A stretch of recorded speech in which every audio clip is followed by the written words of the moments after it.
उसको यसरी जाँदैछु म यसरी जाँदैछु म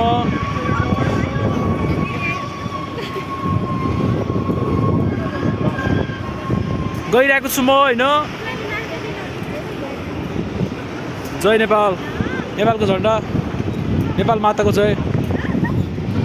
मसँग छन् सरोज भाइ के छ यो पुलको बारेमा के भन्नु छ पुलमा लोड डिस्ट्रिब्युसन एकदम खतर तरिकाले भइरहेछ के डिस्ट्रिब्युसन रे लोड डिस्ट्रिब्युसन आमामा कसैले भनिदिनु पर्यो दर्शकहरूलाई हेर्नुहोस् यहाँ हामी स्पेनमा हिँडिरहँ स्पेनबाट युरोपमा गइरह त्यो रूपमा त्यो रोपबाट फेरि त्यो रोपमा गह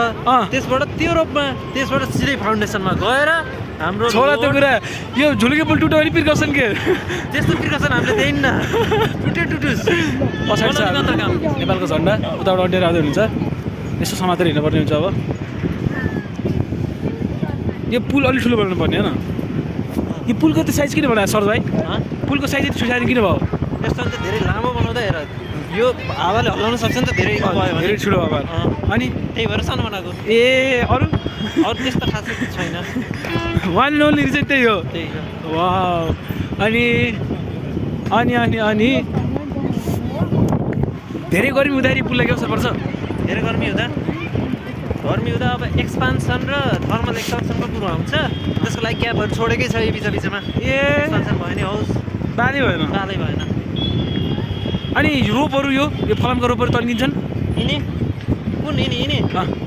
त यो हाम्रो सेफ्टीको लागि हो यस्तै रोडमा त्यस्तो केही